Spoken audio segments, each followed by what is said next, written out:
Hi guys, thank you so much for watching my channel The Witty Turtle and today we are going to continue with the chapter Transfer Pricing. Illustration number 14 तक हम लोगों ने complete कर लिया था and today we are going to solve illustration number 15. Let's see illustration number 15 में क्या बोल रहा है. Division A is a profit center. मतलब एक organization है जिसमें कि एक division है A जो कि एक profit center है. That produces 3 products X, Y and Z. Each product has an external market. External market मतलब क्या है, ये जो तीनों प्रोडक्ट्स हैं ये डिवीजन ए से दूसरे डिवीजन में तो सप्लाई होता ही है और साथ ही साथ ये मार्केटेबल भी है. ओपन मार्केट में भी इसको सेल किया जाता है. दैट मीन्स यहाँ पर अपॉर्चुनिटी कॉस्ट वाला जो फैक्टर है, वो वाला जो एंगल है वो यहाँ पर आ सकता है. नेक्स्ट बोल रहा है the relevant data is as follows. Okay, हर प्रोडक्ट के लिए जो external market price per unit है वो हमें गिवन है. वेरिएबल कॉस्ट ऑफ प्रोडक्शन वो भी हमें दिया हुआ है. सो हमारे पास सेलिंग प्राइस पर यूनिट है, वेरिएबल कॉस्ट पर यूनिट है, तो हम लोग इससे क्या निकाल सकते हैं, हम लोग इससे इजीली कंट्रीब्यूशन पर यूनिट भी निकाल सकते हैं. फिर बोल रहा है labour hours per unit. Division A में कितना लेबर आवर यूज होता है, प्रोडक्ट एक्स का एक यूनिट बनाने के लिए 3 आवर्स, वाई का 4 आवर्स एंड जी का 2 hours. Maximum external sales units, बाहर जो मतलब ओपन मार्केट में जितना सेल होने वाला है उसमें मैक्सिमम वो लोग कितने यूनिट्स तक सेल कर सकते हैं, 800 for product X, 500 and 300 respectively for product Y and Z. Further देखते हैं क्वेश्चन में क्या बोल रहा है.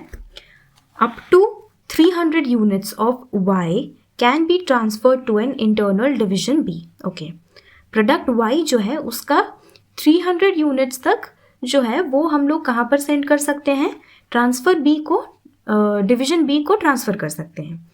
Division B has also the option of purchasing externally at a price of ₹45 per unit.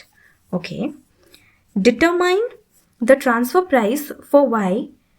The total labour hours available in division A is, ये दोनों हमें गिवन है. सो हमें वो क्या बोल रहा है क्वेश्चन में, हमें बोल रहा है कि प्रोडक्ट वाई जो है उसके लिए ट्रांसफर प्राइस कितना होगा, जब हम लोग उसको डिवीजन ए से डिवीजन बी में ट्रांसफ़र करेंगे तो किस प्राइस पे ट्रांसफ़र किया जाएगा. यहाँ पर क्या बोल रहा है कि हमें टोटल लेबर आवर्स कितने अवेलेबल हैं हमारे पास, उसके 2 ऑप्शंस हमें गिवन है, हमें ए के लिए भी निकालना है और बी के लिए भी निकालना है. So what is total labour hours. यहाँ पर क्योंकि ये जो है ये स्कैर्स क्वांटिटी में अवेलेबल है हमारे पास, so this will be the key limiting factor in this question. So मैंने आपको मार्जिनल कॉस्टिंग के जो क्लासेस में हम लोगों ने किए थे उसमें मैंने आपको बताया था कि जब भी की लिमिटिंग फैक्टर का कॉन्सेप्ट आता है तो उस केस में हम लोग क्या करते हैं, कंट्रीब्यूशन पर दैट लिमिटिंग फैक्टर वो कितना आ रहा है हमें निकालना है. तो इस केस में क्या हो जाएगा, इस केस में हमें निकालना पड़ेगा what will be the contribution पर लेबर आवर. एक लेबर आवर के लिए कितना कंट्रीब्यूशन है हम लोग का. क्योंकि यहाँ पर की limiting factor total labour hours है. अब हम लोग ये क्वेश्चन के सोल्यूशन में आते हैं, इसको सॉल्व करते हैं and this is a very easy question. ये क्वेश्चन हम लोग अभी सॉल्व करके देखते हैं. तो यहाँ पर सबसे पहले हमें क्या निकालना है, व्हाट इज द कंट्रीब्यूशन पर labour our, that is the limiting factor. और ये किसके लिए, एक्सटर्नल सेल का जो क्वांटिटी हमें गिवन है उसके लिए हम लोग का कंट्रीब्यूशन पर लेबर आवर कितना आ रहा है वो हमें कैलकुलेट करना है. हमें जो है मार्केट का सेल प्राइस गिवन है, एक्स के लिए 48, वाई के लिए 46 एंड जी के लिए 40. सिमिलरली हमें वेरिएबल कॉस्ट पर यूनिट भी गिवन है, दैट इज 33, 24 एंड 28. अब हम लोग इजीली कंट्रीब्यूशन पर यूनिट निकाल सकते हैं. कैसे, selling price minus variable cost. ये कितना हो जाएगा, this will B 15. Contribution per unit is 15. इसके लिए ये हो जाएगा 22 एंड जी के लिए ये हो जाएगा 12. ओके, अब हमें क्वेश्चन में ये भी दिया है कि जो labour hours required per unit, मतलब एक यूनिट को बनाने के लिए कितने घंटे हमें लगते हैं, कितने लेबर आवर्स यूज होते हैं, वो भी हमें क्वेश्चन में गिवन है. अब हमारे पास कंट्रीब्यूशन भी है और हमारे पास कितना लेबर आवर्स रिक्वायर्ड है वो भी है. We can easily calculate contribution per labor hours. 15 by 3 is 5. Contribution per labor hour for product X हमें मिल गया, this is 5. Y के लिए क्या हो जाएगा, 22 by 4. This will be nearly 5.5. Okay, z के लिए 12/2, दिस इज 6. सो अब हमें क्या करना है, अगर आप लोगों ने मार्जिनल कॉस्टिंग वाला मेरा प्लेलिस्ट चेक किया है और उसमें से सारे क्लासेस आपने किए हैं, तो आपको पता होगा कि कुछ कुछ क्वेश्चंस में हमें ना प्रायोरिटी निकालना होता है कि जब हमारे पास एक लिमिटिंग फैक्टर अवेलेबल है तो उसको यूज़ करके हम लोग कौन से प्रोडक्ट से मैक्सिमम प्रॉफिट या मैक्सिमम कॉन्ट्रीब्यूशन निकाल सकते हैं, उसी प्रोडक्ट को फर्स्ट प्रायोरिटी दिया जाता है. और अकॉर्डिंगली हम लोग क्या करते हैं, अकॉर्डिंगली हम लोग जो स्केर्स मटेरियल है उसको या फिर जो लिमिटिंग फैक्टर है उसको अकॉर्डिंगली हम लोग डिवाइड करते हैं. सो इस केस में जब हम लोग प्रायोरिटी निकालेंगे, सबसे ज़्यादा प्रायोरिटी किसको मिलेगा, ऑब्वियसली जिसका कॉन्ट्रीब्यूशन पर लिमिटिंग फैक्टर ज़्यादा है, यानी कि प्रोडक्ट सी. दिस इज 1, उससे थोड़ा come this is 2, this is 3. मतलब हमें जो भी करना है, हमें प्रायोरिटी पहले प्रोडक्ट z को देना है, फिर y को एंड फिर x को.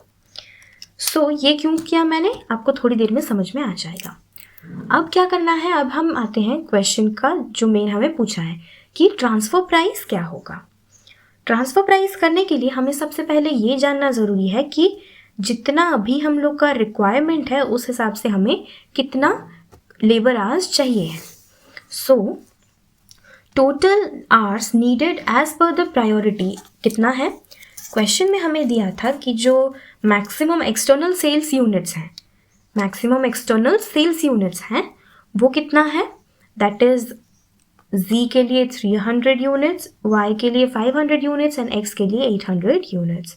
और इनका जो आवर्स है, labour hours required per unit, ये भी हमें गिवन है. सो हम लोग क्या निकाल सकते हैं कि एक्सटर्नल सेल करने के लिए हमें टोटल कितने लेबर आवर्स की ज़रूरत पड़ेगी. 300 यूनिट्स मल्टीप्लाइड विथ 2 आवर्स यानी कि 600 hours. Similarly y and x के लिए कितना हो जाएगा, 2000 आवर्स एंड 2400 आवर्स. इन सबको ऐडअप कर लेंगे हम लोग तो हमारे पास आ जाएगा हमें टोटल कितने आवर्स चाहिए होंगे एज पर द प्रायोरिटी. तो हमें मिल जाएंगे कितने आवर्स, 5000 लेबर आवर्स. अब हमें पता है कि अगर हम लोग एक्सटर्नल सेल्स को सेटिस्फाई करने के लिए जाएंगे और प्रोडक्शन करेंगे तो हमें मिनिमम कितने घंटे चाहिए, 5000 आवर्स चाहिए. लेकिन अभी हम लोग देखते हैं क्वेश्चन का जो फर्स्ट बीट दिया था जिसमें कि बोला था कि करंट कैपेसिटी कितना है, ओनली 3800 आवर्स का हमारा अभी करंट कैपेसिटी है. सो अब हमें क्या देखना है कि अब यहाँ पर आता है प्रायोरिटी का खेल, यहाँ पर शुरू होता है. सो हम लोगों ने फर्स्ट प्रायोरिटी किसको दिया था, z को दिया था क्योंकि उसका कंट्रीब्यूशन पर लेबर आवर ज़्यादा था. सो हम लोग यहाँ पर सबसे पहले z को लेंगे. हमें बेसिकली यहाँ पर क्या करना है, ये जो 3800 लेबर आवर्स हैं इसको हमें हर प्रोडक्ट में x y z तीनों प्रोडक्ट्स में ऐसे डिवाइड करना है कि आपका जो मैक्सिमम प्रॉफिट आपके डिवीजन को मैक्सिमम प्रॉफिट मिले. जो ज़्यादा प्रॉफिटेबल है हम लोग उसको ज़्यादा लेबर आवर्स अलॉट करेंगे. तो यहाँ पर हमारे लिए सबसे ज़्यादा प्रॉफिटेबल है प्रोडक्ट सी. और प्रोडक्ट z के लिए हमें कितने यूनिट्स हमें सेल करना है, मैन्युफैक्चर करना है, हमें करना है 300 यूनिट्स. इसका है 2 आवर्स तो आ गया हमारे पास 600 आवर्स. सिमिलरली जो प्रोडक्ट y है उसके लिए हमें 500 यूनिट्स सेल करना है और हमको लगते हैं 4 आवर्स और हमारे पास आ गए 2000 लेबर आवर्स. अब यहाँ पे सवाल आता है कि अब हम लोग यहाँ पर पूरा तो जैसे यहाँ पर 800 यूनिट्स प्रोड्यूस कर रहे थे वैसे तो कर नहीं सकते क्योंकि हमारे पास जो लेबर आवर्स हैं वो उसका शॉर्टेज है, वो हमारे पास कम है. तो इसी में ही हमको एडजस्ट करना है. सो अब हम लोग देखते हैं हमारे पास कितना लेबर आवर्स बच गया. हमारे पास टोटल कितना था, 3800 लेबर आवर्स. उसमें से हम लोगों ने 600 माइनस कर दिया z के लिए, 2000 माइनस कर दिया y के लिए. हमारे पास बच गया 1200 लेबर आवर्स. तो यहाँ पर क्या करेंगे हम लोग, यहाँ पर हम लोग इसको करेंगे 1200 आवर्स ऑब्वियसली. और ये यहाँ पर कितना हो जाएगा, 400 यूनिट्स ही हम लोग प्रोड्यूस कर पाएंगे. क्यों, क्योंकि हमारे पास कम लेबर आवर्स हैं और हमें ये दोनों तो मैन्युफैक्चर करना ज़रूरी है क्योंकि यहाँ से हमें ज़्यादा प्रॉफिट मिल रहा है. प्रोडक्ट एक्स में थोड़ा बहुत हम लोग अगर कम कर देंगे तो हमारा उतना नुकसान नहीं होगा। So, the existing capacity is not sufficient to produce the units to meet the external sales. Obviously हमें पता है 3800 घंटे में तो हम लोग सारा जो मार्केट का डिमांड है उतना सेटिस्फाई कर ही नहीं पाएंगे। In order to transfer 300 units of Y, 1200 hours are required. Okay, मैं आपको याद दिला देती हूँ, क्वेश्चन में क्या बोला था कि 300 यूनिट्स ऑफ Y हमें कहाँ पर ट्रांसफ़र करना है, इंटरनल डिवीजन B को भी ट्रांसफ़र करना है। So in order to transfer 300 units of Y, 1200 hours are required. क्यों? क्योंकि Y का जो है एक यूनिट बनाने के लिए 4 घंटा लगता है। सो अगर हमें एक्स्ट्रा 300 यूनिट्स प्रोड्यूस करना है जो डिवीजन B को ट्रांसफ़र करने के लिए, तो हमें क्या करना पड़ेगा, हमें और 1200 घंटे चाहिए होंगे, जो कि हमारे पास अभी इस सिचुएशन में अवेलेबल है नहीं। सो हम उस केस में क्या करेंगे, हम उस केस में क्योंकि X से हमें Y ज़्यादा प्रॉफिट दे रहा है, तो हम लोग X का जो प्रोडक्शन है उसको बंद कर देंगे, उसको रोक देंगे और उसकी जगह हम लोग Y का मैन्युफैक्चरिंग स्टार्ट कर देंगे। In order to transfer 300 units of Y, 1200 labor hours are required, in which division A will give up the production of X. तो जो डिवीजन A है उसको क्या करना पड़ेगा, उसको अपना प्रोडक्शन जो प्रोडक्ट X का प्रोडक्शन है उसको बंद करना पड़ेगा। तो उस केस में हमारे पास क्या होता है ना, अपॉर्चुनिटी कॉस्ट अराइज होता है।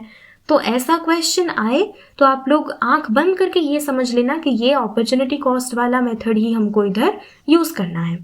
So let me remind you what is the formula for opportunity cost. Transfer price equals two variable cost plus contribution lost और अपॉर्चुनिटी कॉस्ट पर यूनिट, है ना। तो अब हम लोग देखते हैं यहाँ पर कि कितना हम लोगों ने यहाँ पर कंट्रीब्यूशन लूज किया है। प्रोडक्ट X का जो है मैन्युफैक्चरिंग पूरा बंद हो गया, ठीक है। अब हम लोग इसका निकालते हैं, transfer price equals two variable cost. Variable cost तो क्वेश्चन में गिवन है ऑलरेडी, Y का that is 24 rupees. Transfer price of Y, यहाँ पर सॉरी मैं लिखना भूल गई थी, transfer price of Y, variable cost है हम लोग का 24 रुपये। उसमें हम लोग को ऐड करना है क्या, अपॉर्चुनिटी कॉस्ट या फिर contribution per unit lost by X for 1200 hours, ठीक है। 1200 आवर्स का जो प्रोडक्शन है रोका गया, तो हमें पहले देखना है कि कितना कंट्रीब्यूशन हम लोग का लॉस हुआ। 1200 आवर्स मल्टीप्लाइड विथ इनका जो कंट्रीब्यूशन पर लेबर आवर था, यानी कि 1 घंटे में कितना कंट्रीब्यूशन वो लोग पा रहे थे, 5 रुपये का, है ना। तो अभी this will B how much, 1200 into 5, 1200 घंटे के लिए और 1 घंटे का 5 रुपये। ये जितना भी आएगा हम लोग का, ये हो जाएगा हम लोग का टोटल कंट्रीब्यूशन लॉस्ट। लेकिन क्वेश्चन में हमें क्या बोला है, क्वेश्चन में बोला है पर यूनिट का निकालने के लिए।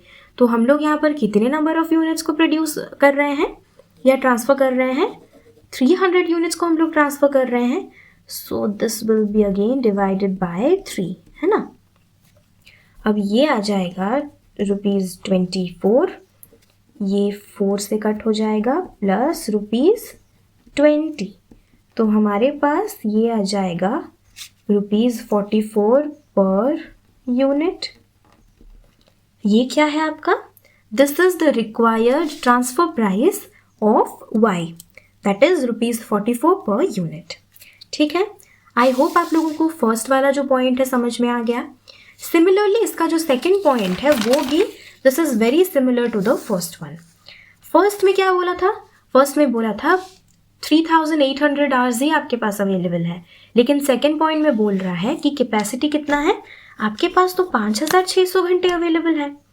सो आपके पास कितने घंटे अवेलेबल है यहाँ पर, 5600।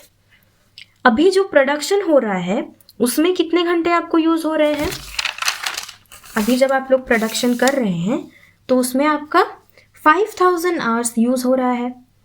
जो एक्सटर्नल मार्केट का डिमांड है उसको सेटिस्फाई करने के लिए आपको 5000 घंटों तक प्रोडक्शन करना पड़ रहा है। सो एग्जिस्टिंग प्रोडक्शन कितना है आपका, 5000 घंटे। This is in hours. तो आपका एक्सेस आवर्स कितना है यहाँ पर, आपको यहाँ पर एक्स्ट्रा कितना घंटा मिल गया, आपको यहाँ पर एक्स्ट्रा 600 आवर्स मिल गए।